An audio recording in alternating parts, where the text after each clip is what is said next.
It's reliving the worst time of your life. That's right, you don't want to pussyfoot around it. You want the truth and you want to tell it exactly the way it is. When was the last time you saw them? Obviously, we had no idea that anything was going to go wrong. When did you realise they were missing? The day that Joe went missing, it was just like every other day. What did the cops do? Were there any clues? Where are the helicopters? Where's the dog squad? Everything that you see in the TV shows. Did everything else in your life stop? To be honest, I don't really think it's ever really started back up. Is it better to be dead or missing? Wow. They're both really bad. Do you worry they're trapped in a creep's basement? Oh, yeah. What's your theory? Do you worry they're trapped in a creep's basement? Have I thought that he's trapped in a creep's basement? Yes, I've considered it. I thought of all of the things. You know, you think through the possibilities of, is she in a bunker somewhere? Maybe he has been brainwashed and is in a cult in, you know, the hinterland in Queensland, or maybe he did fall down a ditch. I had one of my mum's friends sort of go, maybe she was taken by ISIS, taken over there to be a Islamic bride. And I thought, nah, there's no way in hell she would have been given back. They would have just said, no, we regret this, you just go away now. Can't tell my mum to do anything.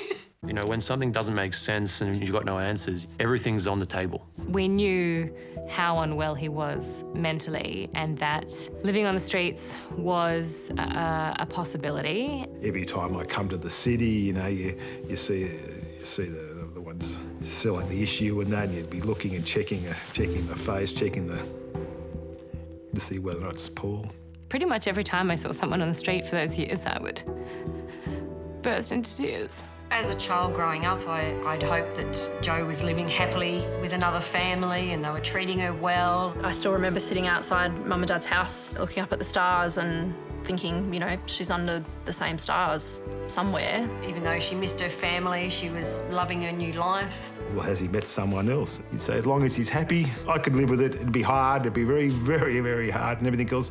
But if he was happy, well then, okay. What if my brother's out there and he is aware that we're suffering, but he doesn't have control over it? You know, what if he can't come back or whatever? I had the hotline phone with me always, and maybe a year or so in, it called on significant days. It called on my birthday, and no one would speak.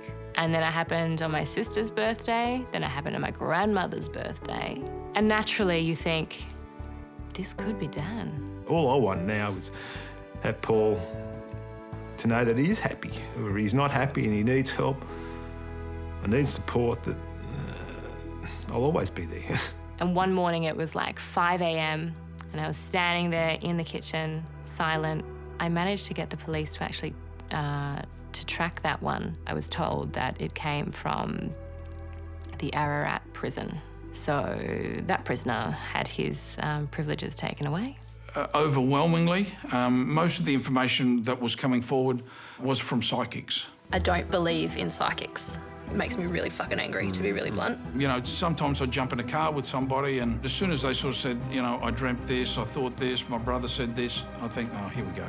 A guy who claimed he was a psychic went out to the Blue Mountains with Mum and Dad saying, you know, he's that direction or whatever, and I can see water or something, or I can see this and that. They're always near water. There's no water there. Yeah, so they all got it wrong.